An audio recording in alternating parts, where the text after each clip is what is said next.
नमस्कार साथियों, स्वागत है आपको अपने यूट्यूब चैनल एग्रो पाठशाला में। आशा करता हूं कि आप सब अच्छे होंगे और मस्त होंगे, स्वस्थ भी होंगे और साथ में जो लेक्चर आपको प्रोवाइड कराया जा रहा है उसको आप देख रहे होंगे और नोट्स बना रहे होंगे। आज हमारा क्लास सेकेंड है। कल की क्लासेज में हमने थोड़ी सी इंट्रोडक्शन बातें की थी और उसके साथ साथ हमने एक प्लानिंग की थी कि हाँ भाई, अगर हम स्टार्ट कर रहे हैं तो इस तरह से स्टार्टिंग करेंगे और ये सारी चीज़ें हम पढ़ने वाले हैं। आज जो है वो पार्ट 2 है और इसी तरह से करके हम कंप्लीट हॉर्टिकल्चर को यहाँ पे आपके पास पहुँचाने वाले हैं। कोशिश यही रहेगी कि जो भी चीज़ें पढ़ाई जा रही है वो ऑथेंटिकली और एग्जाम ओरिएंटेड हो। ये भी ना हो कि हम अपना नॉलेज प्रदर्शन कर रहे हैं।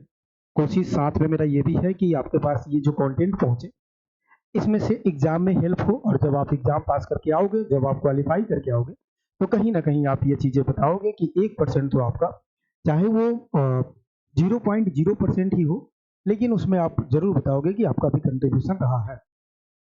अगर ऐसा होता है तो हमारे लिए बहुत अच्छी बात हो जाती है और जितनी भी चीज़ें हम कर रहे हैं वो एक सफलता के रूप में देखी जाए। बाकी स्टार्ट करते हैं। मेरा नाम सौरभ सिन्हा है और आप हमें एग्रो पाठशाला में देखते हैं। आज की इस क्लास में हम क्या बात करेंगे, पहले तो चीज़ें हम समझ लेते हैं, थोड़ा सा रिकॉल कर लेते हैं। रिकॉल इन द सेंस कि कल जो हमने पढ़ा था क्या वो हमें याद है या नहीं है। आफ्टर देन हम आगे की तरफ मूव करेंगे। आज की इस लेक्चर में एक अगर पॉइंट मैं बताऊं कि आज क्या होने वाला है, मतलब कौन से टॉपिक हम पढ़ेंगे, तो देखो कल के टॉपिक में तो हमने बता दिया था कि भाई ये पॉइंट हम डिस्कशन करने वाले हैं, तो आज भी बताना पड़ेगा ना आपको। इंट्रोडक्शन वाला पार्ट तो हमारा समाप्त हो गया है, तो आज के इस टॉपिक में हम बात करेंगे ब्रांचेज ऑफ, क्लास में बात करेंगे ब्रांचेज ऑफ हॉर्टिकल्चर्स के बारे में। उद्यान विज्ञान की शाखा के बारे में बात करेंगे। उद्यान विज्ञान की शाखा, किसके बारे में बात करेंगे भाई? उद्यान विज्ञान की शाखा के बारे में बात करेंगे। और आपको ऐसा नहीं थोड़ा सा भी एहसास होगा कि हमने आया और आपको बता दिया कि इसके 8 ब्रांचेज है और 8 ब्रांचेज का नाम सिर्फ लिख दिया और हम यहाँ से चले गए, ऐसा नहीं। ये 8 ब्रांचेज आपको दिख रहा है, लेकिन इस जनरल इंट्रोडक्शन में इसके अंदर वो सारी चीजें आ जाएगी, ठीक है, जो हमें एग्जाम में दिक्कत करती है। सामान्य के अंदर सारी चीजें आ जाएगी, ठीक है। आपके लिए हिंदी में भी लिख रहे हैं तो हिंदी इंग्लिश दोनों में है, तो आपको परेशान होने की आवश्यकता नहीं। साथ में कई लोग परेशान हो रहे थे कि भैया ये जो आप करा रहे हो ये पेपर 1 के लिए है या फिर पेपर 2 के लिए है। डाउट आपको भी होगा। देखो ये पेपर 2 के लिए भी है, 1 के लिए भी है। कैसे? अगर हम 100% ध्यान दें कि ये जो हम पढ़ रहे हैं ये डेडिकेटेड किसके लिए है, तो पेपर 2 के लिए है। लेकिन यार पेपर 1 में भी तो हॉर्टिकल्चर का पोर्शन थोड़ी बहुत आ ही जाएगा, तो यहाँ से हम टैकल नहीं कर सकते हैं क्या? अगर जब हम समुंदर को पार कर सकते हैं, समुंदर क्या कर सकते हैं, पार कर सकते हैं, डेट मीन्स हम एक छोटी सी कुआं भी तो पार कर ही सकते हैं ना। तो जब हम ये पेपर 2 को अच्छे से पढ़ लेंगे तो क्या पेपर 1 अच्छे से नहीं हो जाएगा हमारा? हो जाएगा, और इसी बात है। चल, तो थोड़ा सा रिकॉल करते हैं और आपको थोड़ी सी याद कराने की कोशिश करता हूँ कि कल हमने क्या क्या चीजें देखी थी। कल हमने आपको बताया था कि भैया जो एग्रीकल्चर होता है ना, एग्रीकल्चर यानी कि कृषि, वो लैटिन शब्द से लिया गया है और जिसका मतलब क्या होता है, एगर, और जिसे हम एग्री भी कहते हैं प्लस में कल्चर, ठीक है। एग्री का मतलब आप सब जानते हैं कृषि होता है, और सॉरी, एग्री का मतलब कृषि नहीं, यहाँ पे हम मीन्स अगर लिखना चाहे तो हम लिख सकते हैं सॉइल होता है। और कल्चर के मतलब हमने आपको बताया था कल्टीवेशन यानी कि खेती करना होता है। अब ये जो है ये एक लैटिन शब्द से लिया गया है, लेकिन वहीं अगर आपको हिंदी में लिख कर आए कि बताइए भैया कृषि किस शब्द से है, तो आप बताओगे क्या? ये लैटिन शब्द से लिया, संस्कृत शब्द से लिया गया। किस शब्द से? संस्कृत शब्द से लिया गया। तो हिंदी के जितने भी शब्द होते हैं संस्कृत का होता है। फिर हमने बात किया था कि ये एक छोटा सा ब्रांच है। किसका ब्रांच है भैया? तो ये ब्रांच है एग्रीकल्चर का। तो horticulture is the branch of agriculture, ठीक है। यानी कि उद्यान विज्ञान जो है वो किसका ब्रांच है? एग्रीकल्चर की ब्रांच है, ठीक है। यानी कि आप ऐसा समझो कि ये एग्रीकल्चर है तो इसके अंदर एक छोटा सा ब्रांच है। हालांकि मुझे ऐसा लगता है कि एग्रीकल्चर की सबसे मतलब लार्जेस्ट ब्रांच हॉर्टिकल्चर ही होता है। एग्रोनॉमी भी है, लेकिन ये हमें ज्यादा लगता है। तो ये याद रखेंगे कि एक छोटा सा हॉर्टिकल्चर है और ये बड़ा वाला एग्रीकल्चर। तो इसका इंपॉर्टेंस हमने कल की क्लासेस में डिस्कशन कर लिया था। अब एक चीज और हमने कल की क्लासेस में ही बताया था कि भैया जो हॉर्टिकल्चर है ना, ये भी किस शब्द से लिया गया है? तो लैटिन शब्द से लिया गया है, और जो होटस और प्लस कल्चरा से मिलकर बना है, ठीक है। या फिर हम कैल्टस भी लिख सकते हैं, ये याद रखें। होटस का मतलब हमने आपको बताया ही था कि भाई इसका मतलब जो होता है वो गार्डन यानी कि बागवानी होता है। क्या होता है भाई? बागवानी होता है। अब जो हॉर्टिकल्चर शब्द है ना, जो गार्डन है ना, ये भी लैटिन शब्द का ही शब्द है, मतलब लैटिन भाषा से ही लिया गया है। किस भाषा से लिया गया है? लैटिन भाषा से लिया गया। इसका मतलब क्या होता है? इसका मतलब होता है ग्रीडियन। ग्रीडियन, और ग्रीडियन का मतलब होता है इनक्लोज्ड एरिया, ठीक है, इनक्लोज्ड एरिया। यही था, कल की क्लासेस में हमने ये डिस्कशन किया ही था, आपको याद हो तो। साथ में हमने आपको ये भी बता दिया था कि जो हॉर्टिकल्चर शब्द होता है ना भाई, ये हॉर्टिकल्चर शब्द जो आपको दिख रहा है, ये जो वर्ड है कोई ना कोई तो दिया होगा। तो 17वीं सेंचुरी में, यानी कि 17वीं सेंचुरी की अगर हम बात करें, तो दो साइंटिस्ट थे। 1931 में एक साइंटिस्ट थे जिनका नाम था पीटर लॉरेनबर्ग, ठीक है, इनका ऐसे ही नाम है, लॉरेनबर्ग, ठीक है। उसके बाद अगर हम बात करें तो 1668, अच्छा 1631 है, 1931 नहीं है, कई बार मैं 1931 बोल देता हूँ, तो थोड़ा सा ध्यान रखना। 1668 की अगर हम बात करें तो ई फिलिप्स फिलिप्स ये साइंटिस्ट जो थे, इन्होंने हॉर्टिकल्चर जो वर्ड है इन्होंने दिया था, बुक के माध्यम से इन्होंने बताया था कि हॉर्टिकल्चर शब्द ऐसे ड्राइव हुआ था, ठीक है। तो आपको समझ में आ चुका होगा। साथ में हमने ये भी बताया था कि भैया जो हॉर्टिकल्चर के फादर है, किसके? हॉर्टिकल्चर के फादर है, यानी कि फादर ऑफ हॉर्टिकल्चर अगर आप बात करोगे तो यहाँ पे इंडिया लेवल और वर्ल्ड लेवल, तो पहले अगर सिंपल पूछे कि फादर ऑफ हॉर्टिकल्चर, तो हम क्या बताएंगे? जैसे कि एक तो वैज्ञानिक टी नाइट, ठीक है। उसके बाद दूसरा वैज्ञानिक एल एच बैली है, इनको हम फादर ऑफ हॉर्टिकल्चर कहते हैं। बट अगर इंडिया में पूछ दिया जाए कि बताओ भैया इंडिया में फादर कौन सा है, तब हम क्या बताते हैं? M H Marigowda, M H Marigowda. वहीं अगर आपसे पूछ ले कि भाई मॉडर्न कौन सा है, मॉडर्न, परेशान नहीं होना, आपको लग रहा होगा कि यार पढ़ाया चीज क्यों पढ़ा रहे हो, तो रिवाइज करवा रहे हैं, ठीक है, थोड़ी देर बस 2-4 मिनट रिवाइज करेंगे, आफ्टर दिन हम क्या करेंगे, आगे की तरफ बढ़ेंगे। तो मॉडर्न में हमने क्या बताया था भाई? के एल चड्डा जी के बारे में बताया था, के एल चड्डा के बारे में हमने बताया था, डिस्कशन किया था। और इन्होंने जो बुक लिखा है, वो बुक का नाम है handbook of horticulture, handbook of horticulture. आशा करता हूँ कि ये चीजें आपको क्लियर हुई होगी, ठीक है। अब हम स्टार्ट करते हैं आज से, मतलब अब से स्टार्ट करते हैं आज की क्लास, स्टार्ट यहाँ से करते हैं। आशा करता हूँ कि जो चीजें मैंने समझाई है कल की क्लासेस में और आज रिवाइज करवा दिया, आपको बहुत अच्छे तरीके से याद हो चुका होगा, ठीक है। चल, तो आज के क्लास में सबसे पहले हमने जो कल बात किया था कि गार्डन क्रॉप के बारे में हम पढ़ते हैं, तो उसको देख लेते हैं। कल हमने बताया था आपको लास्ट क्लासेस में कि जो हॉर्टिकल्चर शब्द है ना, वो लैटिन शब्द से है, और हॉर्टिकल्चर्स में हम स्पेशली किसके बारे में पढ़ते हैं? गार्डन क्रॉप के बारे में पढ़ते हैं। और गार्डन भी किस शब्द से लिया गया है? लैटिन शब्द से लिया गया है। और लैटिन शब्द कौन सा है? ग्रीडियन है। और ग्रीडियन का मतलब होता है enclose area, to enclosed area, यानी कि एक घिरा हुआ एरिया, क्षेत्र कह सकते हैं। जैसे मान लो ये हमारा क्या है? गार्डन है। अब गार्डन है तो ये चारों तरफ से क्या होगा? घिरा होगा। देख रेख करेंगे, कल एग्जाम्पल भी बहुत अच्छे तरीके से दिया था कि आप एग्रोनॉमिक क्रॉप को देख रेख नहीं करते हैं ज़्यादा। ऐसा नहीं है कि किसी का बारात आ जाए तो आप राइस का इंतजार कर रहे हैं कि सॉरी राइस का प्रोटेक्ट कर रहे हैं कि कोई यार बारात आया है तो राइस को ना लेकर चले जाए।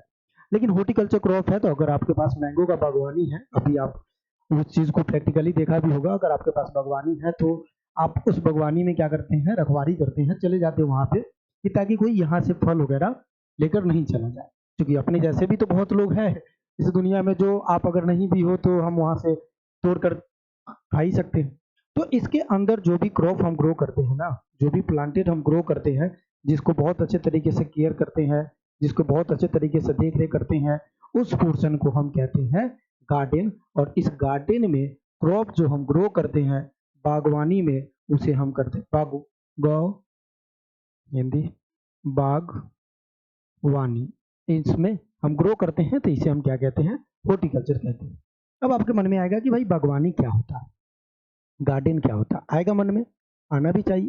तो आपसे कहे कि बागवानी, तो बागवानी वो जगह होता है, मतलब सच टाइप ऑफ प्लेसेस है, क्या है, सच टाइप ऑफ प्लेस जहाँ पे वेयर, जहाँ पे हम क्या करते हैं, एक लोकेशन डोनेट करते हैं और केयरफुली ज़्यादा करते हैं और उसके अंदर हम क्या करते हैं, क्रॉप को ग्रो करते हैं। तो इसके अंदर हम कौन कौन सी हॉर्टिकल्चर क्रॉप को ग्रो करेंगे, उसको थोड़ा सा आपको एडिशन में डालना है, ऐड करना है। तो ये हमारा क्या हो गया, गार्डन क्रॉप हो गया, बागवानी हो गया।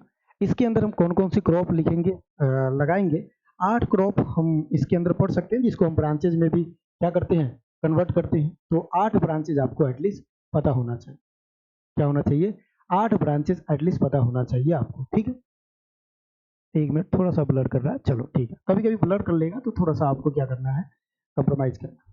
सबसे पहले इसमें हम फ्लावर अगर लगाते हैं, फ्लावर से भी पहले हम क्या लगाएंगे, पोमोलॉजी, पोमोलॉजी लगाएंगे, ठीक है।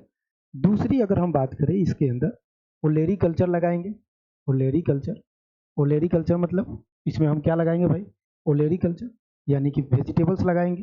तीसरा अगर हम बात करें, तीसरे नंबर पे अगर हम बात करें तो इसके अंदर हम फ्लोरी कल्चर भी कह सकते हैं, फ्लावर लगाएंगे, flori culture.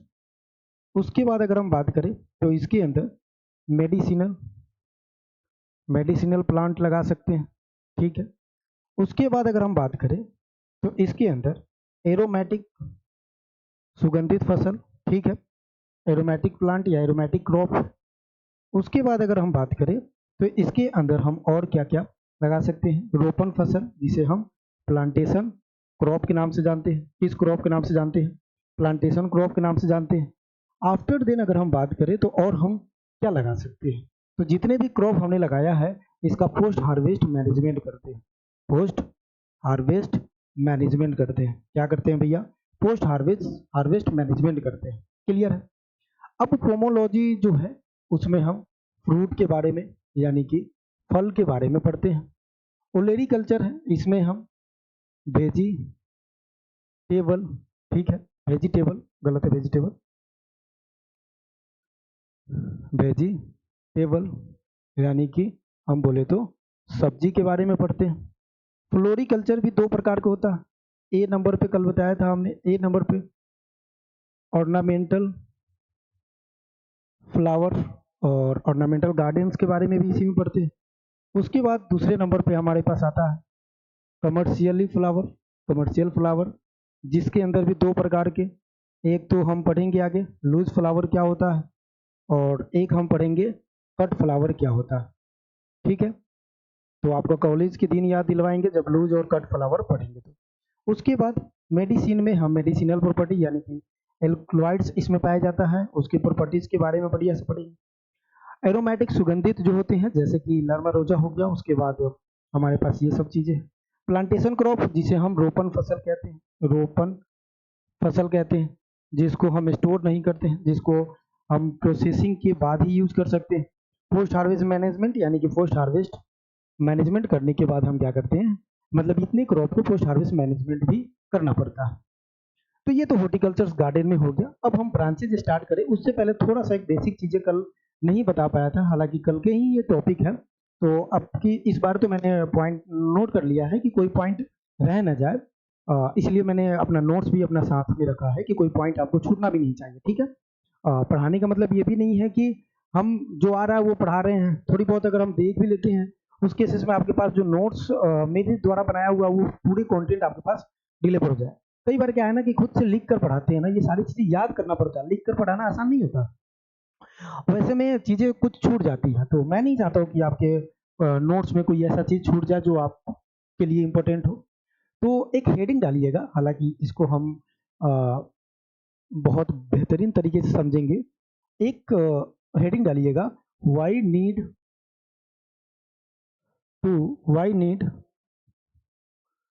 To study of horticulture, horticulture यानी कि बागवानी फसल जो है, बागवानी के बारे में पढ़ने का क्यों जरूरत पड़ा। ठीक है, तो याद रखिए। देखिए हमने सबसे पहले कल डिस्कशन किया था कि जो क्रॉप प्रोडक्शन है, कौन सा प्रोडक्शन, क्रॉप प्रोडक्शन जो है वो, जिसे हम हिंदी में क्या कहते हैं, फसल उत्पादन कहते हैं। तो जो हमारा क्रॉप प्रोडक्शन है ना, ये दो भागों में बटा हुआ है। कितने भागों में, दो भागों में बटा हुआ। कल बताया था ना, ये चीजें बताया था। उससे पहले थोड़ा सा एक चीज और बेसिक समझा देता हूँ। एक इंसान है, क्या है, एक इंसान है, इसको जीवित रहने के लिए क्या चाहिए, तो जीवित रहने के लिए चाहिए रोटी, कपड़ा और मकान।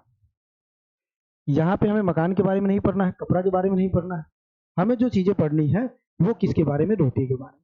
तो जैसे ही हम कोई चीज रोटी खाते हैं तो उससे हमें क्या मिलता है, न्यूट्रिएंशन मिलता है। क्या मिलता है, न्यूट्रिएशन मिलता है, यानी कि पोषक तत्व मिलता है। और ये पोषक तत्व हमें क्या देता है, प्रोवाइड कराता है, एनर्जी प्रोवाइड कराता है। और एनर्जी से हम क्या कर पाते हैं, अपने एनर्जी प्रोवाइड कराता है, ऊर्जा मिलता है। और ऊर्जा मिलता है तो हम पढ़ पाते हैं, हम काम कर पाते हैं, यही चीज होता है। तो ये चीजें करने के लिए, न्यूट्रिशन हमें मिलने के लिए हमको क्या करना पड़ेगा, दो क्रॉप को ग्रो करना पड़ेगा। एक तो जो हमारा क्रॉप होगा वो होगा एग्रोनॉमी क्रॉप, कल बताया भी था, एग्रोनॉमी क्रॉप। एग्रोनॉमी क्रॉप यानी कि शस्य फसल जिसे कहते हैं, हिंदी में क्या कहते हैं इसको, शस्य फसल कहते हैं। वहीं दूसरी तरफ अगर हम बात करें तो जो दूसरा हमारे पास क्रॉप है वो है गार्डन क्रॉप। गार्डन क्रॉप, और गार्डन क्रॉप को हिंदी में क्या कहते हैं, तो इसको हम कहते हैं जो बागवानी क्रॉप होता है, बागवानी फसल। ठीक है, अब देखना, दो क्रॉप ग्रो करते हैं। यहाँ पे हम ग्रो करते हैं फील्ड क्रॉप, फील्ड जितने फील्ड में लगते हैं, ओपन एरिया में लगते हैं, कल बता दिया था हमने। यहाँ पे हम ग्रो करते हैं हॉर्टिकल्चर क्रॉप। ठीक है, ये चीजें याद रखना। अब हॉर्टिकल्चर ग्रो करने का क्या मतलब हुआ, हॉर्टिकल्चर ग्रो करने का क्या मतलब हुआ,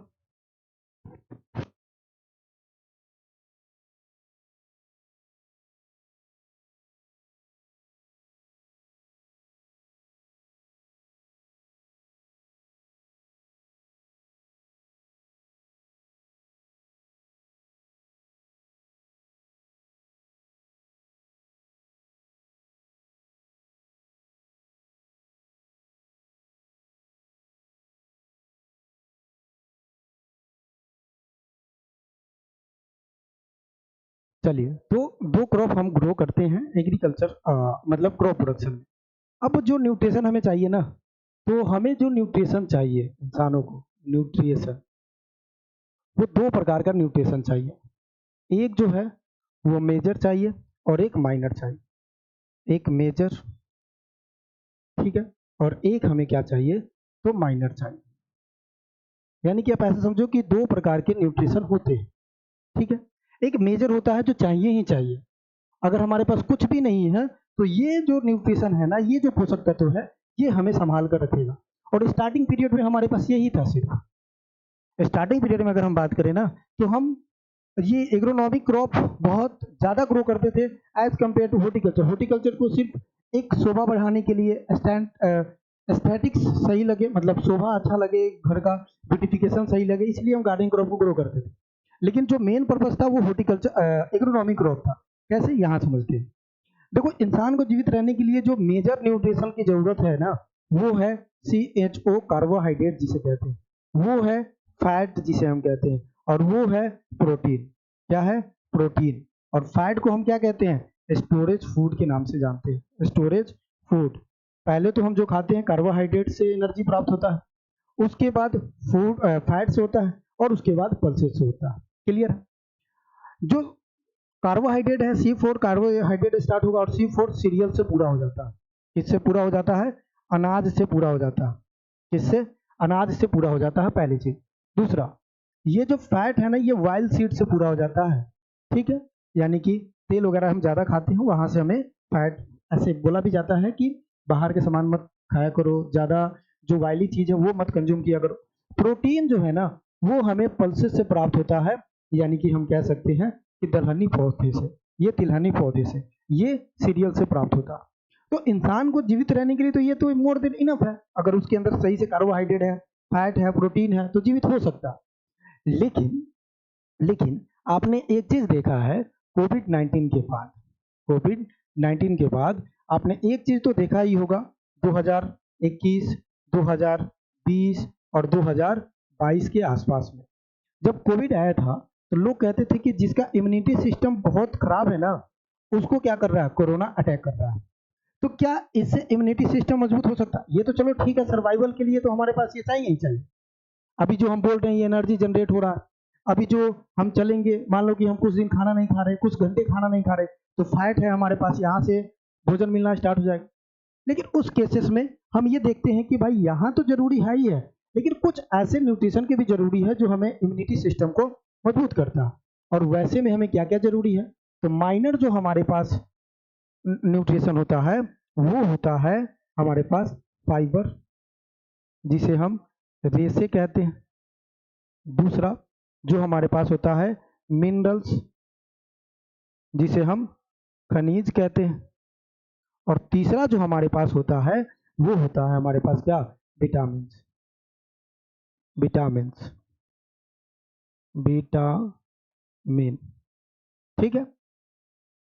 तो ये चीजें क्या है, हमारे पास माइनर न्यूट्रिशन है। अगर इनकी कमी हो जाती है तो कहीं ना कहीं हमें क्या देखने को मिलेगा, कुछ ना कुछ डिसऑर्डर देखने को मिलेगा, विकार देखने को मिलेगा। डिसऑर्डर यानी कि विकार देखने को मिलेगा। अब इस केसेस में क्या होगा, इस केसेस में होगा कि भाई आपने तो ये कंज्यूम किया है, लेकिन आपके अंदर अगर फाइबर की कमी हो जाए, विटामिन की कमी हो जाए, मिनरल्स की कमी हो जाए, तो कहीं ना कहीं आपको कोई ना कोई विकार देखने को मिलेगा ही मिलेगा। जैसे आप पढ़ते हो कि विटामिन ए की अगर कमी हो जाए, विटामिन ए की कमी हो जाए तो रतौंधी हो जाता है। अगर ए का कमी हो तो नाइट ब्लाइंडनेस हो जाता है। तो ये क्या है, ये माइनर मिलेट्स है। और ये मेजर मिलेट जितने भी है ना, ये जब हम पढ़ रहे थे पहला ब्रांच हमारा जो एग्रोनॉमी था, वहां से प्राप्त हो जाएगा। ये जितने भी आप पढ़ रहे हो ना, ये कहाँ से प्राप्त होगा, एग्रोनॉमी, एग्रोनॉमी क्रॉप से प्राप्त हो जाएगा। लेकिन भैया हमें माइनर जो न्यूट्रिशन है उसको पूरा करने के लिए हमें क्या लगाना पड़ेगा, फ्रूट या वेजिटेबल्स लगाना पड़ेगा, वेजिटेबल्स या फ्रूट लगाना पड़ेगा, क्योंकि यहीं से मिलेगा। जैसे फाइबर की बात करेंगे तो फाइबर सबसे ज्यादा कहाँ से मिलता है, तो फाइबर आप पढ़ोगे, आगे हम पढ़ाएंगे भी, ठीक, यानी कि अंजीर से, अंजीर से। उसके बाद पूछे कहाँ से मिलता है भैया, गुआवा से, अमरूद से, अमरूद से। तो ये चीजें हमें पता होनी चाहिए। तो हमें वेजिटेबल्स, और वेजिटेबल से विटामिन भी मिलेगा, फ्रूट से भी विटामिन बढ़िया मिलता है, ठीक है, मिनरल से भी हमें मिलता है। तो साथ में हमें ये सारी चीजें याद रखना है। और इसीलिए हम वेजिटेबल्स और फ्रूट को हम क्या कहते हैं, प्रोटेक्टिव फूड कहते हैं। क्या कहते हैं, प्रोटेक्टिव फूड कहते हैं। प्रोटेक्टिव फूड का मतलब क्या है, जो सुरक्षा करता है। किससे सुरक्षा कर रहा है, किसी डिसऑर्डर के आने से रोक रहा है। कैसे आने से रोक रहा है, क्योंकि अगर किसी डिसऑर्डर, मतलब अगर कोई डिसऑर्डर आया, दैट मीन्स उसमें कहीं ना कहीं वेजिटेबल्स और फ्रूट की कमी है। इसलिए इन चीजों को खाने से साथ, इन चीजों को खाओ, लेकिन उसके साथ साथ माइनर न्यूट्रिशन जहां से हमें चाहिए उनको भी कंज्यूम करना। क्लियर है।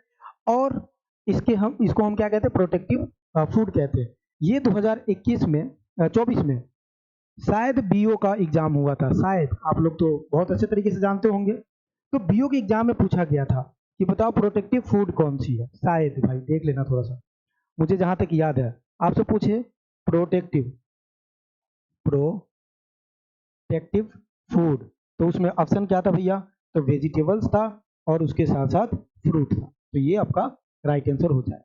तो ये थोड़ा सा हमें समझना भी है और ये जरूरी भी था, इसलिए मैंने इसको एक्सप्लेन भी किया। अब एक चीज और समझना कि फ्रूट एंड वेजिटेबल कितना जरूरी है। अगर आप देखोगे तो 2021 में कितना, 2021 में हम क्या मनाते हैं, तो हम मनाते हैं international year of vegetable and fruit. ठीक है, international year of vegetables and fruit. ठीक है, इस चीज को याद रखना। और ये ईयर पूछ लिए जाते हैं कि 2021, क्योंकि कोविड के बाद हमें पता चल गया कि भैया कितना हमें इंपॉर्टेंस है वेजिटेबल्स एंड फ्रूट का। ठीक है, और जितने भी इंटरनेशनल ईयर होते हैं, इंटरनेशनल, अंतर्राष्ट्रीय जिसे कहते हैं, जो ईयर होते हैं, अंतर्राष्ट्रीय वर्ष, एंड जितने भी डेज मनाते हैं, जैसे 5 दिसंबर को हम सॉइल डे मना रहे हैं, तो ये जितने भी चीजें हम मनाते हैं, ठीक है, ये हम किसके द्वारा मनाते हैं? तो FAO के द्वारा मनाते हैं, जिसे हम कहते हैं फूड एंड एग्रीकल्चर ऑर्गेनाइजेशन। ठीक है, ये चीजें याद रखना। अच्छा, हिंदी में इसे क्या कह सकते हैं? हिंदी में तो हम कहेंगे इंटरनेशनल को क्या कहेंगे? अंतरराष्ट्रीय वर्ड्स किसका? वेजिटेबल्स एंड फ्रूट का, यानी कि फल और सब्जी का अंतरराष्ट्रीय वर्ड्स। तो हम लिख सकते हैं भाई, फल वो सब्जी का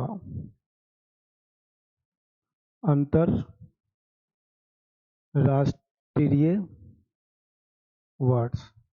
क्लियर? तो हिंदी में भी हो गया। अब छोटा सा देखो, एक चीज और समझना, आप लोग में से कई लोग ऐसे होंगे ना कि हॉर्टिकल्चर पढ़ाना है तो थोड़ी थोड़ी पॉइंट पढ़ाते चलो और हॉर्टिकल्चर समाप्त कर दो। नहीं, जब भी मैं पढ़ाता हूँ ना, सारा एग्रीकल्चर सब्जेक्ट को कंपाइल करके चलता हूँ। अब वैसे में ये भी बात गलत है कि भाई सारा सब्जेक्ट जब हॉर्टिकल्चर में पढ़ा दोगे तो फिर डिवीजन जो किया वो गलत कर दिया। नहीं, ऐसा बात नहीं है। कुछ ऐसे पॉइंट होती है ना जहाँ पे हमें साथ लेकर चलना पड़ता है। अब ये एफयू हॉर्टिकल्चर का थोड़ी पार्ट है यार, लेकिन एग्रीकल्चर का पार्ट तो है। यहाँ पे इन्होंने ये सेलिब्रेट किया है, तो इसके बारे में जानना क्या जरूरी, क्या गलत है? तो इसके बारे में जानना हमें जरूरी हो जाता है। तो कई बार ये मत सोचना कि यार ये क्या पढ़ा रहे हैं, ये क्या बता रहे हैं, ऐसे नहीं करना होता। पेशेंस रखना होता है और जो भी चीज मिले ना उसको समझना होता है। अब मान लो कि हॉर्टिकल्चर हमने पूरा पढ़ा दिया, क्वेश्चन आ गया यहाँ से, भाई ये तो कोई बात ही नहीं हुआ। जब ये चीज यहाँ से रिलेटेड है उसको वहीं से याद कर लो। याद रखना, जहां तक मेरा ट्रिक है, कोई भी सब्जेक्ट पढ़ो एग्रीकल्चर का, अगर दूसरा चीज उससे रिलेट कर रहा है, इंटरेक्शन हो रहा है, उसको उसी समय याद कर जाओ। इंटरनेशनल ईयर आया ना, अब याद कर जाओ कि भाई इंटरनेशनल ईयर कौन मनाता है? एफएओ के द्वारा बताया जाता है। तो भाई थोड़ा सा एफएओ के बारे में हम समझते हैं। फूड एग्रीकल्चर ऑर्गेनाइजेशन कहाँ पे है? Rome Italy. रोम इटली कहाँ पे है भैया? रोम इटली में। ठीक है, हिंदी में भी लिख देते हैं, रोम इटली, इटली। ठीक है, कब हुआ था? तो 16 अक्टूबर 1945। कब? 16 अक्टूबर 1945। इसलिए सो डैट इसलिए हम 16 अक्टूबर को वर्ल्ड फूड डे के रूप में मनाते हैं, यानी कि विश्व खाद्य दिवस के रूप में मनाते हैं। क्लियर हो गया होगा आपको? ठीक है, कहाँ पे है? रोम इटली, ये बता ही चुके हैं। तो 16 अक्टूबर, ये बात याद रखना। तो आपको समझ में आ गया कि हॉर्टिकल्चर क्यों पढ़ते हैं और हॉर्टिकल्चर क्या क्या इंपॉर्टेंस है। और ये भी हमने बता दिया कि जो गार्डन क्रॉप है उसमें हम क्या क्या ग्रो करते हैं। अब हम एक एक करके सारे पॉइंट को डिस्कशन कर लेते हैं, इस वाले पॉइंट को। तो अब हमें हेडिंग क्या डालना है? डिवीजन भी इसे कहते हैं लोग, डिवीजन ऐसे लिखा था, हाँ, डिवीजन, डिवीजन ऑफ हॉर्टिकल्चर, या फिर हम इसे ब्रांचेज ऑफ हॉर्टिकल्चर के नाम से भी जानते हैं। ब्रांचेस ऑफ हॉर्टिकल्चर, सही से लिखते हैं, ब्रांचेस ऑफ। देखो आपके पास एक डाउट होगा मेरे हैंड राइटिंग को लेकर, ठीक है, हैंड राइटिंग को लेकर, तो इस चीज को थोड़ा सा कंप्रोमाइज करना है, कोऑपरेट करना है। पढ़ने वाले का ना ऐसी राइटिंग होता है, नो डाउट मैं पढ़ने वाला नहीं हूँ, लेकिन ऐसी राइटिंग होती है। ठीक है, ये कैसा है? ठीक है, ये भी ठीक है। ठीक है, तो ये याद रखना, यानी कि उद्यान विज्ञान की ब्रांच, उद्यान उद्यान विज्ञान की शाखा। ठीक है, ये याद रखना। चले, चल सबसे पहला ब्रांच की तरफ चलते हैं और सबसे पहला ब्रांच को समझते हैं। और पहला जो ब्रांच है हमारे पास आ जाता है पोमोलॉजी। पहला ब्रांच क्या आता है भैया? पोमोलॉजी। ठीक है, हिंदी में भी इसे पोमोलॉजी ही कहते हैं। ठीक है, और ज्यादा ना हिंदी का कीड़ा मत बना करो। हिंदी नो डाउट अपनी मातृभाषा है, लेकिन कुछ चीजें हैं जो इंग्लिश में याद कर लिया करो। ठीक है, तो पोमोलॉजी ये याद रखना। पोमोलॉजी जो है ना, वो लैटिन शब्द से लेकर बना हुआ है और प्लस में ग्रीक शब्द से मिलकर बना हुआ है। कैसे? तो देखो, दो शब्दों से मिला है, पोमो प्लस लॉजी। अब जो पोमो शब्द है, कौन सा शब्द है भैया? पोमो शब्द है, तो ये पोमो कैसा है, ये लैटिन शब्द है, और लॉजी जो शब्द है वो कैसा है, ग्रीक शब्द है। तो हम क्या कहेंगे कि पोमोलॉजी ड्राइव फ्रॉम लैटिन और ग्रीक बोथ लैंग्वेज, इसलिए हमने इसको एक्सेप्शन में पढ़ा था, अगर आपको थोड़ी बहुत आइडिया हो तो। साथ में अगर आपसे मान लो कि पोमोलॉजी आ जाए लैंग्वेज के ऊपर अगर बात करें, हालांकि इतना आसान क्वेश्चन अब आता नहीं है, लेकिन कोई दिक्कत नहीं है, शायद कभी कभी आ भी जाता है। तो उधर आपके ऑप्शन में लैटिन भी दिया है और उसके ऑप्शन में ग्रीक भी दिया है, ठीक है, और उसके साथ साथ बौद्ध भी दिया है, और कहीं कहीं पे बौद्ध नहीं रहता है। तो हम क्या लगा के आएंगे भाई, ये हमें बताना है, ठीक है। इस चीज को याद रखना और ये कमेंट बॉक्स में बताना, कल हम क्लास में डिस्कशन करेंगे और इसके बारे में समझेंगे। क्लियर? तो पहला पोमोलॉजी, पोमो का क्या मतलब होता है, पोमो का क्या मतलब होता है भाई, समझो पोमो का क्या मतलब है। पोमो का मतलब होता है, पोमो का मतलब होता है फ्रूट। ये दिख रहा है क्या, चलो दिख रहा है, कुछ चीजें नहीं दिख रहा है तो वो सुनाई तो दे रहा होगा। पोमो, पोमो का मतलब क्या होता है भैया, फ्रूट। फ्रूट का क्या मतलब होता है, फल, ठीक है। और लॉजी तो स्टडी, ठीक है, to indicate of science, to indicate of science, ठीक है, साइंस के बारे में इंडिकेट कर रहा है, तो उसे हम क्या कहेंगे, पोमोलॉजी। तो हम एक लाइन में क्या लिख सकते हैं, एक लाइन में क्या लिख सकते हैं भैया, तो आप लिख सकते हो एक लाइन में कि it is branch of horticulture, ये उद्यान विज्ञान के शाखा है, इन विच, जिसके अंदर कंप्लीट, या फिर हम ऐसे लिखते हैं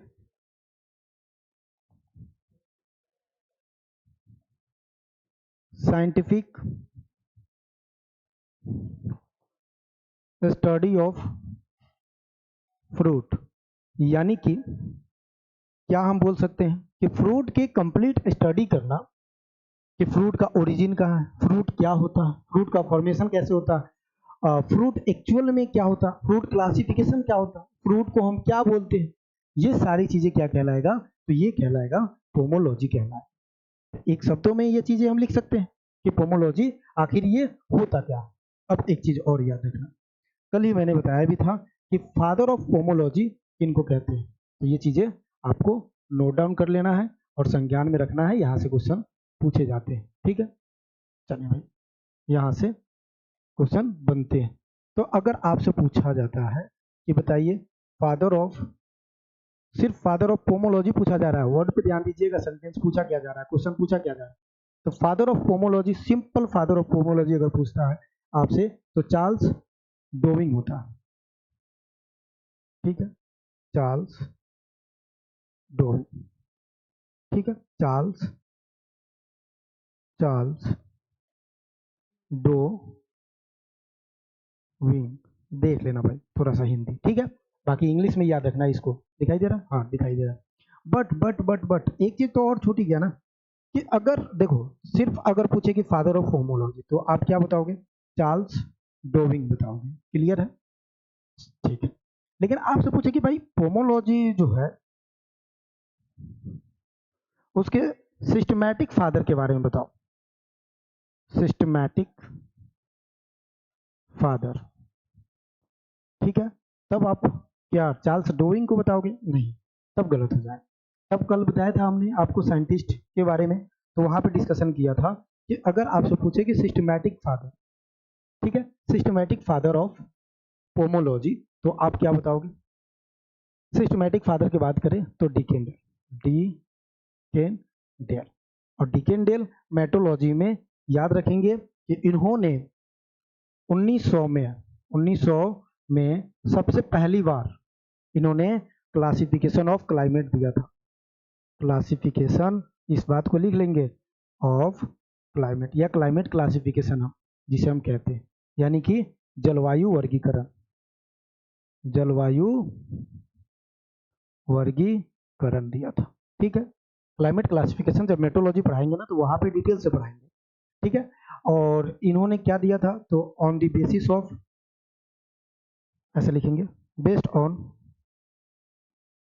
बेस्ड ऑन वेजिटेशन, क्लाइमेट को किसके आधार पर बांटा था? तो वनस्पति के आधार पर, वनस्पति के आधार पे, किसके आधार पे? वनस्पति के आधार पे। क्लियर है? तो आपसे पूछे कि भाई father of pomology Charles Darwin. Systematic pomology के फादर कौन है? डिकेंडेल, जिन्होंने 1900 में सबसे पहले सिस्टमैटिक क्लासिफिकेशन दिया था। और किस पे आधारित था वो? तो बेस्ड ऑन वेजिटेशन था। अब आपको समझ में आया होगा कि ये इतना डिटेल्स पढ़ने की क्या जरूरत है। अब क्वेश्चन अगर मेट्रोलॉजी से भी पूछे, क्वेश्चन अगर आपसे हॉर्टिकल्चर से भी पूछे, तो आप गलत नहीं करोगे। इसीलिए मैंने बोला भी था कि भाई ये जो क्लासेस में लेने वाला हूँ ना, ये 5 बुकों का कंपाइल बनाया गया है और इसमें टाइम लगा है, मैंने इस पे मेहनत की है। और इस तरह का कंटेंट, अगर मैं ये नहीं कह रहा हूँ कि कोई नहीं देता होगा, मेरे से ज़्यादा नॉलेज वाले लोग हैं इस दुनिया में, लेकिन इस तरह से सिस्टमैटिक ढंग से सजाना और हर एक पॉइंट को किसी दूसरे सब्जेक्ट से भी कनेक्ट करना, ये अपने आप में बड़ी बात हो जाती है। मैं ये नहीं कह रहा हूँ कि बहुत अच्छा पढ़ा रहा हूँ, हमसे अच्छा पढ़ाने वाले हैं इस जगत में। चलिए, तो ये चीज़ें हो गई। अब आपने बोला कि भाई आप पोमोलॉजी में क्या पढ़ोगे? आपने बोला देखो, हमसे पढ़ने का मतलब है बहुत पेशेंस के साथ पढ़ना है। मैं समय लेता हूँ लेकिन बहुत अच्छे से पढ़ाता हूँ। अगर आपसे पूछे कि पोमोलॉजी, ठीक है, पोमोलॉजी का मतलब आपने बोला कि जिसमें आप फ्रूट के बारे में पढ़ते हो, फल के बारे में पढ़ते हो। तो बताओ भाई जी, ये फल होता क्या है? तो लो, पहले हम समझेंगे what is fruit. What is fruit यानी कि फल क्या है? फल क्या है? ठीक है, इसके बारे में बात करें और डिटेल से बात करें। अब आपको समझ में आएगा कि यार जेनेटिक्स एंड प्लांट ब्रीडिंग भी तो यही पढ़ा रहा है बंदा, इसी में पढ़ा रहा है, हालांकि जरूरी भी है इसको, ठीक है, यहीं पे समझेंगे। जैसे अभी अगर एक लाइन में हम बोले इसको कि क्या है भाई ये फ्रूट क्या है, तो आप सब जानते हो कि फर्टिलाइजेशन के बाद, फर्टिलाइजेशन के बाद, फर्टिलाइजेशन को क्या बोलते हैं? निषेचन। निषेचन, निषेचन ही बोलते हैं। निषेचन के बाद जो हमारे पास स्ट्रक्चर होते हैं सीड के, जैसे कि एक होता है इंटेगुमेंट लेयर। ये इंटेगुमेंट लेयर जो है फर्टिलाइजेशन के बाद सीड कोट में बदल जाता है। तो सीड कोट का अगर कोई परिभाषा दे तो वो बोल सकता है कि फर्टिलाइजेशन की प्रक्रिया जैसे ही संपन्न होता है, उसके बाद जो इंटेगुमेंट लेयर है वो किसमें बदलता है? सीड कोट में। उसी तरह से जो ओवरी है, जो मैच्योर ओवरी है और फर्टाइल है, ठीक है, फर्टिलाइज्ड ओवरी है, उसे क्या कहते हैं? तो फ्रूट कहते हैं। लेकिन जो ओव्यूल है, जिसे हम बीजांड कहते हैं, ठीक है, तो इससे जो फर्टाइल ओव्यूल है उससे हम सीड कहते हैं। अब यहां से भी 3 क्वेश्चन है। अच्छा, नहीं दिख रहा है? अच्छा भाई, नहीं दिख रहा है तो अब ये मत समझना सर लाइव है क्या, आपने कैसे बोल दिया कि नहीं दिख रहा है, कोई बता रहा है क्या? यहाँ कैमरा में दिख रहा है, ठीक है, तो याद रखना। Integument layer after fertilization seed coat में बदलेगा, ओवरी आफ्टर फर्टिलाइजेशन फ्रूट में बदलेगा, ओव्यूल आफ्टर फर्टिलाइजेशन सीड में बदलेगा। तो जिसे बीजांड कहते हैं वो बीज बनाता है, ओवरी जिसे फ्रूट बनता है, इंटेगुमेंट लेयर जिससे सीड कोट बनता है। तो अब हमें ये समझना है कि भाई आपने बताया मैच्योर फर्टिलाइज्ड ओवरी, इसको हम क्या कहते हैं? फ्रूट कहते हैं। तो ये कैसे बना? तो अब हम समझेंगे how to the formation of fruit. How to the formation of fruit यानी कि फल के निर्माण कैसे होते हैं? फल के निर्माण किया होता है, कैसे होता है? कैसे होता है? और एक शिकायत है आप लोग से, अभी याद आ रहा है। शिकायत ये है कि यार आपके लिए तो थोड़ी बहुत चीज़ें मैं कर ही रहा हूँ, लेकिन आप लोग नहीं करते हो मेरे लिए। कैसे नहीं करते हो? एक तो वीडियो शेयर नहीं करते हो, वीडियो को सब्सक्राइब नहीं करते हो, चैनल को सब्सक्राइब नहीं करते हो। चलो मानता हूँ कि आपके लिए इफेक्टिव नहीं है, अगर आप इतना तक देर तक देख रहे हो तो इफेक्टिव तो होगा ही होगा। तो थोड़ी बहुत सब्सक्राइब कर दिया करो यार, थोड़ी चीज़ें अगर आपको सही लगता है तो।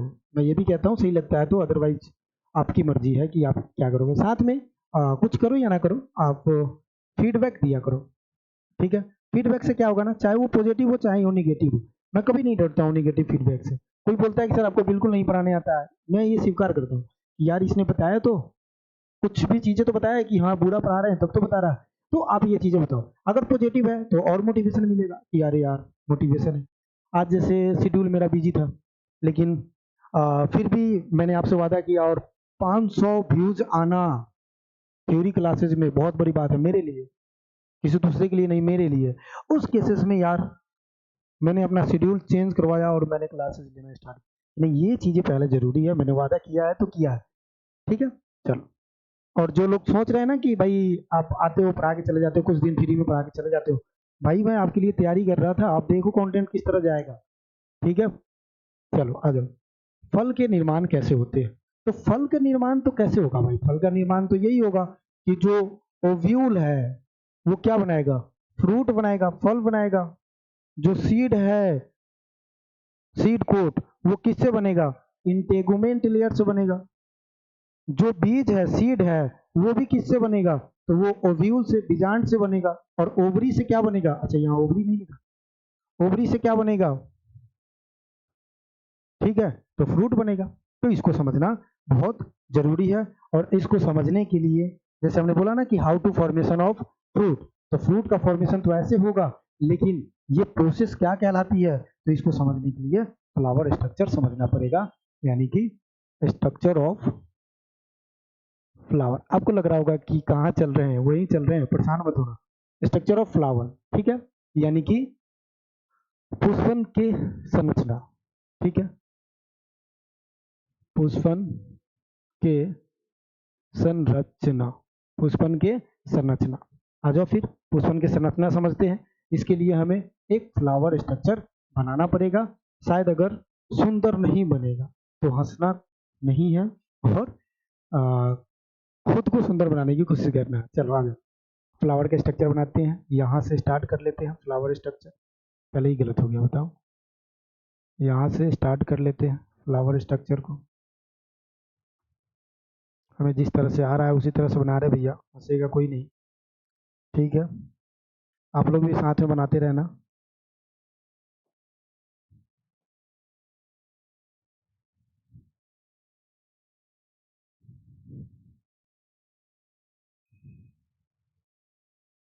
ठीक है,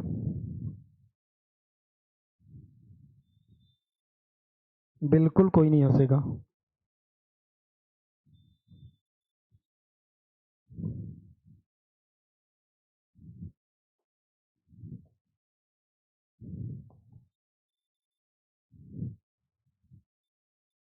ठीक है, ये है फ्लावर स्ट्रक्चर।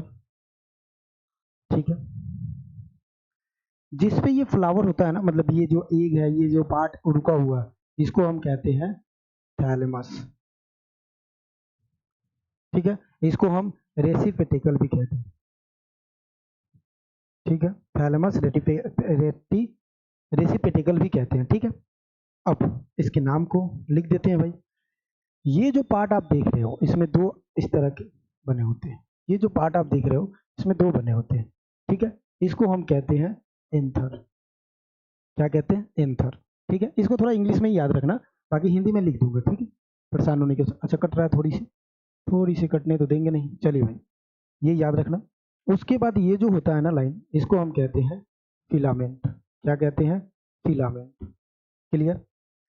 फिर ये एंथर हो गया, ये फिलामेंट हो गया, और ये दोनों जो मिलेगा ना, ठीक है, इसको हम कहेंगे स्टेमेन, स्टेम में, इसको हम कहेंगे मेल पार्ट, और इसको हम कहेंगे एंड्रोसियस। ठीक है, इस बात को याद रखना। फिर उसी तरह यहाँ पे जो हम नाम देंगे, इसको हम नाम देंगे स्टिग्मा, इसको जो होगा हम नाम देंगे स्टाइल। ठीक है, और इसको जो हम नाम देंगे, ये देंगे इंटेगुमेंट लेयर। और फिर आगे का जो पोर्शन है उसको हम क्या नाम देने वाले हैं, इसको, ये तो इंटेगुमेंट लेयर है, ये जो होगा ये होगा ओवरी। ठीक है, और ये नीचे वाला जो स्ट्रक्चर देख रहे हैं वो ये होगा ओव्यूल।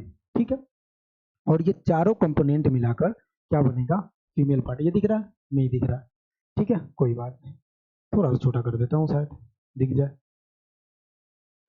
चलो भाई, ठीक है, तो यहाँ पे ये चीजें याद रखना। इसको हम कहेंगे फीमेल पार्ट, ठीक है, इसको हम कहेंगे कार्पेल, ये बात लिख लेना सब कोई।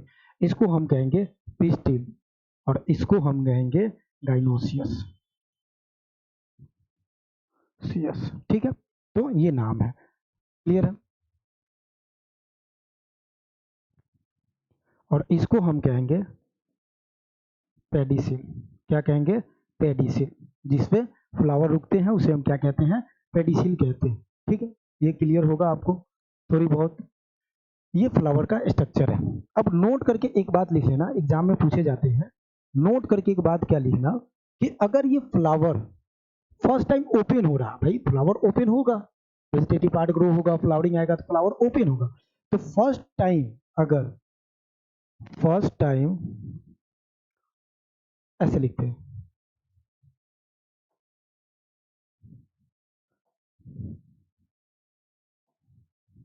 फर्स्ट टाइम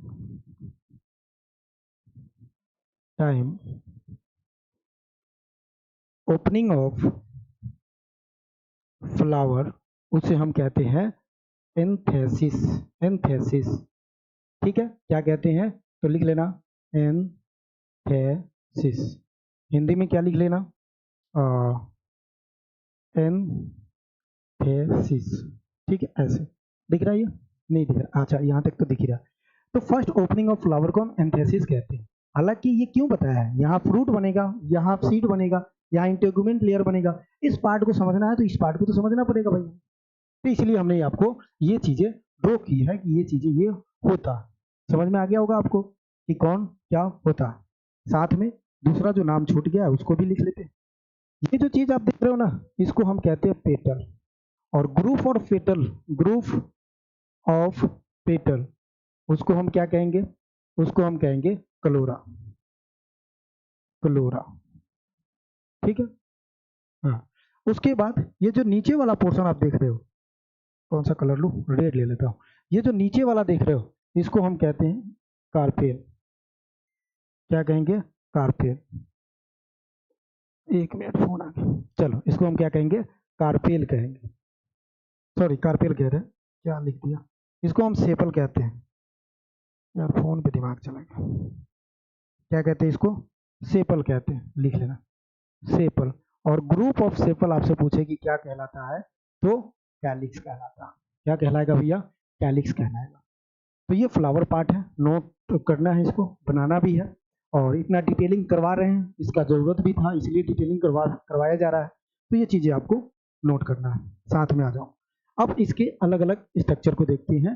तो अब हम बात करते हैं part of flower, part of flower, ठीक है, पार्ट ऑफ फ्लावर, ये सही नहीं लिखा हुआ है, ठीक है, क्या कहेंगे उसको? पार्ट ऑफ फ्लावर कहेंगे, पार्ट ऑफ फ्लावर। ये थोड़ी लंबी क्लास होगी तो होने देंगे, कोई बात नहीं। पार्ट ऑफ फ्लावर की अगर हम बात करें इस टाइप की, यानी कि पुष्पन, पुष्पन के प्रकार इसे कह सकते हैं, पुष्पन के प्रकार, पुष्पन के प्रकार हम कह सकते हैं इसको। पुष्पन के प्रकार की अगर हम बात करें तो दो प्रकार का होगा। कितने प्रकार का होगा भैया? दो प्रकार का होगा। पहला अगर हम बात करें तो नेसेसरी, नेसेसरी ये चाहिए ही चाहिए, या फिर हम रिप्रोडक्टिव पार्ट भी लिख सकते हैं, रिप्रोडक्टिव पार्ट, ठीक है, जिसे हम क्या कहते हैं? प्रजनन अंग, ठीक है। दूसरा अगर हम बात करें तो जो दूसरा हमारा इसमें टाइप आएगा वो आएगा एसेसरी, एसेसरी, ठीक है, इसको हम सहायक भाग, सहायक भाग के नाम से जानते हैं। तो समझ लो नेसेसरी पार्ट कौन कौन सी है और सहायक भाग कौन कौन सी है। नेसेसरी मतलब अगर ये फ्लावर में नहीं हुआ तो उस फ्लावर का होना ना होना एक सामान्य है, इसे नेसेसरी कहते हैं, ठीक है। और ऐसे तो कहीं डाटा लिखा नहीं है, लेकिन 95% यही होता है, और 5% उसमें एसेसरी पार्ट होता है। इस बात को याद रखना, ये खुद से मैंने चीजें बनाई है, ये आपको कोई बुक में देखने को नहीं मिलेगा, और यहाँ से क्वेश्चन भी नहीं आते कि एसेसरी पार्ट कितना परसेंट होता है, नेसेसरी पार्ट। इसके इंपोर्टेंस के आधार पे यानी कि बेस्ड ऑन दी नेसेसिटी या बेस्ड ऑन दी इंपोर्टेंस, इसके आधार पे हमने बांटा। अब जो रिप्रोडक्टिव ऑर्गन है इसके भी दो टाइप्स है भाई, इसके भी कितने टाइप है, दो टाइप्स है, तो इसको भी याद रखना है। पहला जो इसका टाइप है, ये कलर थोड़ा सा सही नहीं दिखेगा, पहला जो इसका टाइप है वो है male reproductive system, male reproductive system, ठीक है। दूसरा फीमेल रिप्रोडक्टिव पार्ट या system, female reproductive reproductive part या सिस्टम, ठीक है, या सिस्टम किसके अंदर, तो नेसेसरी के अंदर, जो कि होना बहुत जरूरी है। तो इसके अंदर कितने प्रकार के, तो दो प्रकार के हो जाते हैं। थोड़ा सा और छोटा कर देता हूँ, ये तो ज्यादा ही छोटा हो गया, या फिर इसको ऊपर भी कर दूंगा तो कोई दिक्कत नहीं है, ये तो आप लिख ही रहे हो ना। चलो अब यहाँ देखो, मेल पार्ट में तो आपको क्या याद रखना है, अभी बताया हमने एक। अच्छा सबसे पहले इसका नाम बता देता हूँ, मेल पार्ट, ठीक है। मेल पार्ट में आपको क्या याद रखना है, मेल पार्ट में याद रखना है डेवलप्ड फ्रॉम मेगा, मेल में नहीं, मेल में मेगा नहीं, माइक्रो, फ्रॉम फ्रॉम, ठीक है, micro spore mother cell, mother cell यानी कि MMC, ठीक है, याद रखना। तो मेल कैसे डेवलप होता है, माइक्रो स्पोर मदर सेल से डेवलप होता है। जब ये पार्ट हम जेनेटिक्स एंड प्लांट ब्रीडिंग पढ़ाएंगे तो वहाँ पे मियोसिस और माइटोसिस डिवीजन पढ़ाएंगे, तो ये सारी चीजें आपको क्लियर हो जाए। इसका जो अनदर नाम है, ये लिखते चलना आप सब, अनदर नेम, अनदर नेम मतलब अन्य नाम, अन्य नाम क्या लिखोगे भाई, अन्य नाम, तो अन्य नाम लिखते चलना। चलो आगे चलते चलते अन्य नाम आपको लिखते हुए चलना है, आगे बढ़ना है। तो अन्य नाम को देख लेते हैं। अन्य नाम की अगर हम बात करें तो इसको हम किस नाम से बुलाएंगे, एक तो मेल पार्ट है ना, तो इसको कार्पेल थोड़ी कहेंगे, मेल पार्ट है तो इसको हम जो अन्य नाम देंगे वो देंगे, एक तो मेल, एक स्टेमन और एक एंड्रोसियस, ठीक है। और मेल पार्ट में क्या क्या पाया जाएगा, तो एक नंबर पे ए फॉर ए, एक ए फॉर एंथर, और एंथर जो होता है वो क्या होता है, तो पोलिन ग्रेन प्रोड्यूस करता है, क्या प्रोड्यूस करता है, पोलिन ग्रेन प्रोड्यूस करता है। पोलन ग्रेन मतलब यहाँ पे यह याद रखना है, जैसे हम लोग पढ़ते हैं ना स्पर्म के बारे में, तो इस केसेस में इसको हम पोलन ग्रेन कहते हैं, और यही आगे जाकर एक के साथ मिलेगा और उससे फर्टिलाइजेशन की प्रक्रिया होगी। बी में अगर हम बात करें तो फिलामेंट, फिलामेंट। अब आपसे पूछे कि फिलामेंट का क्या काम है, तो वर्क प्रोफाइल भी इसका समझते हुए चलते हैं। फिलामेंट कुछ नहीं करता, to provide height, provide of height, किसके हाइट प्रोवाइड कराता है, तो ये हाइट प्रोवाइड कराता है ऑफ एंथर, एंथर क्यों हाइट प्रोवाइड करा रहा है, to to reach equal of stigma, ठीक है, स्टिग्मा के पास पहुंच जाए, बराबर आ जाए, यानी कि ये जो स्ट्रक्चर आप देख रहे हो, ये जो स्ट्रक्चर आप देख रहे हो ये स्टिग्मा है, और यहाँ से ये एंथर हो, तो ये फिलामेंट का काम होता है कि इसके बराबर आ जाए ताकि ये अपना पोलन इसके पास पहुंचा सकता है। इसलिए ये काम क्या करता है, सिर्फ हाइट पहुंचाने का काम करता है। तो मेल पार्ट में आपको ये याद रखना है, मेल पार्ट में क्या याद रखोगे, ये पार्ट याद रखोगे कि मेल पार्ट क्या होता है। उसी तरह से female part, female reproductive system, जितनी भी चीजें लिखाई जा रही है ना उसको आपको लिखना है, यानी कि स्त्री जो रिप्रोडक्टिव सिस्टम है,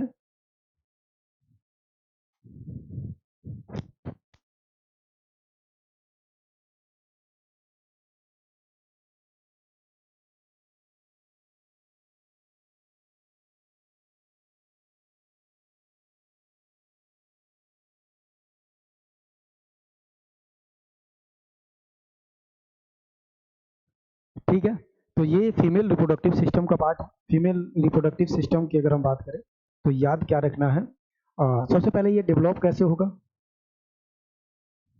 यार ये राइटिंग ले लेता हूँ, बढ़िया रहता है। ठीक है, तो ये डेवलप कैसे होगा, पहले तो ये हमें याद रखना है,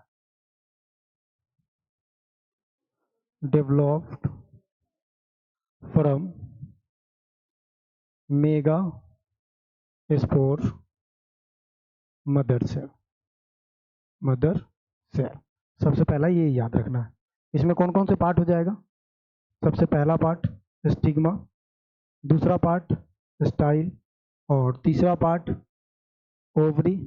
ठीक है, और इस ओवरी के अंदर ओव्यूल होता है। स्टिग्मा का काम क्या होता है, रिसीवर होता है, रिसीवर ऑफ, या रिसीवर क्या रिसीव करता है भाई, तो ये रिसीव करता है पोलन ग्रेन।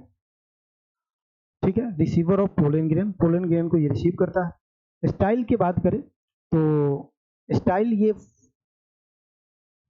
जैसे स्टाइल का क्या काम है, जो पोलन ट्यूब होता है ना वो बनाता है। पोलन ट्यूब मतलब वो ट्यूब जिसके माध्यम से पोलन आते हैं, ये पोलन ट्यूब बनाने का काम करता है, पोलन ट्यूब बनाने का काम करता है। क्या काम करता है, पोलन ट्यूब बनाने का काम करता है। ओवरी की बात करें तो ओवरी आप जानते ही हैं कि ये मेन पार्ट है, मेन पार्ट, और इसमें क्या होता है, एग होता है, और यही सारा चीज है। जैसे पोलन यहाँ मेल पार्ट में सबसे इंपॉर्टेंट पार्ट है, तो मेन जो मेल यहाँ पे लिखा हुआ है क्या, मेन पार्ट है, मेल पार्ट नहीं है, मेन पार्ट है। ठीक है, मेन पार्ट तो एग है। पोलन यहाँ मेल के लिए इंपॉर्टेंट है, फीमेल के लिए, यानी कि मेल के लिए पोलन फ्लावर, और फीमेल के लिए एग, याद रखेंगे। ओव्यूल जो होता है इसी के अंदर होता है, और इसी के अंदर एग पाए जाते हैं। तो आशा करता हूँ कि ये चीजें आपको समझ में आया होगा। अभी ये टाइप ऑफ फ्लावर चल रहा है, क्या चल रहा है, टाइप ऑफ फ्लावर पे हम बात कर रहे हैं। अब इसके आगे हम क्या करते हैं, इसके आगे कंटिन्यू करते हैं। अब ये तो आपने टाइप देख लिया कि किसका क्या काम है, ये नेसेसरी वाला पार्ट का हुआ। उसी तरह से जो एसेसरी पार्ट है, एसेसरी पार्ट है, कौन सा पार्ट भैया, सहायक जो भाग है। सहायक भाग में भी दो प्रकार है, पहला जो भाग होगा वो होगा पेटल, और दूसरा जो भाग होगा वो होगा सेपल। ठीक है, पेटल जो भला भाग है ना, इसके ग्रुप को मान लो बहुत ज्यादा पेटल है उस ग्रुप पे, तो फ्लावर पे, तो उसको हम क्या कहेंगे, कलोरा कहेंगे। ठीक है, कलोरा याद रखेंगे। उसके बाद अगर सेपल का ग्रुप है, बहुत ज्यादा सेपल है, तो ग्रुप ऑफ सेपल को हम क्या कहते हैं, कैलिक्स कहते हैं। क्या कहेंगे भैया, कैलिक्स कहेंगे। ठीक है, फंक्शन अगर आपसे पूछे कि भाई फंक्शन क्या है, तो पेटल का फंक्शन है अट्रैक्ट करता है, attractive of insect, insect for pollination, यानी कि प्रांगण के लिए क्या करता है, ये इंसेक्ट को अपनी तरफ खींचता। वहीं अगर हम बात करें सेपल का क्या फंक्शन हो सकता है भैया, तो सेपल कुछ नहीं करता है, प्रोटेक्ट करता, प्रोटेक्टिव पार्ट है। किसको प्रोटेक्ट करता है, तो फ्रॉम आउटर मैकेनिज्म। ठीक है, ये आउटर मैकेनिज्म से इसको क्या करता है, प्रोटेक्ट करने का काम करता है, कोई बाहरी उसमें कोई प्रकार की दिक्कत ना आ पाए, इसलिए इसे क्या करता है, प्रोटेक्ट करने का काम करता है। तो याद रखेंगे कि नेसेसरी पार्ट और एसेसरी पार्ट ये कितने परसेंट है भैया, 5%। ऐसे तो कोई बुक में लिखा हुआ नहीं, लेकिन नेसेसरी पार्ट कितना है, 95% है, ये आपको पता चल चुका होगा। और मेल पार्ट और फीमेल पार्ट भी हमने बात कर ही लिया है, तो उसके बारे में फिर बात करने की आवश्यकता तो मुझे नहीं लगता है कि होगा। आई थिंक कि आपको ये सारी चीजें समझ में आया होगा क्लियरली। पार्ट ऑफ फ्लावर के बारे में बात कर ली। अब देखो, अब हम पार्ट ऑफ फ्लावर के बारे में बात कर चुके हैं, तो अब हम किसके बारे में बात करेंगे, अब हम बात करेंगे पोलिनेशन के बारे में। भाई अब तो दोनों चीजें हो चुकी है, मतलब मेल पार्ट भी बात कर सकते हैं, कर चुके हैं, फीमेल पार्ट भी कर चुके हैं, तो पोलिनेशन वाला पार्ट रह चुका है। अब मेरा शेड्यूल थोड़ा सा बिजी है, इसलिए मैं पोलिनेशन नहीं करा रहा हूँ आज, पोलिनेशन आज ही करा देता, लेकिन ये पोलिनेशन वाला पार्ट कल से कंटिन्यू करेंगे। हो सकता है तो कल क्लास का जो टाइमिंग होगा वो ज़्यादा कर देंगे, 1 घंटे की जगह पे 2 घंटे कर देंगे। ठीक है, बट आगे का जो चीज़ें होगी वो थोड़ा ज़्यादा होगी, क्योंकि अभी हम अगर इतना पढ़ चुके हैं तो अब हम पोलिनेशन की तरफ बढ़ रहे हैं और पोलिनेशन को समझते हुए चलें। याद रखेंगे हमेशा कि ये हॉर्टिकल्चर आप पढ़ रहे हो, लेकिन साथ में इतना मजबूत आपका हॉर्टिकल्चर हो जाएगा कि आपको अगर कुछ नहीं भी होता है तो आप हॉर्टिकल्चर पढ़ा दोगे। और जब अपन इतना बढ़िया से पढ़ लेते हैं तो कुछ ना कुछ तो हो ही जाएगा यार। और आपके लिए मैंने इतना तैयार किया है तो आप जरूर इस बात पे कंसर्न करेंगे। आज थोड़ा सा बिजी शेड्यूल है, मैं जानता हूँ ज़्यादा चीज़ें नहीं बता पाया हूँ, लेकिन फिर भी थोड़ा सा शेड्यूल बिजी हो जाने की वजह से मैं इसे कंटिन्यू नहीं कर पा रहा हूँ। कल कंटिन्यू करेंगे और ज़्यादा घंटे की क्लासेस कल हम प्रोवाइड आपको करा देंगे। बाकी आज के लिए बहुत बहुत धन्यवाद। आप इस वीडियो को अगर देख रहे हैं तो शेयर कर दीजिएगा। इस वीडियो को अगर आप पहली बार देख रहे हैं, चैनल पे आए हैं तो लाइक कर दीजिएगा। बाकी सब्सक्राइब भी कर दीजिएगा कि ताकि थोड़ी हेल्पफुल हमारे लिए हो जाए, और फीडबैक जरूर दीजिएगा। तो मिलते हैं किसी नए सेशन में, किसी क्या कल के नए सेशन में, और वहां से पोलिनेशन की प्रक्रिया स्टार्ट करेंगे। जब तक के लिए धन्यवाद। जय हिंद, जय भारत।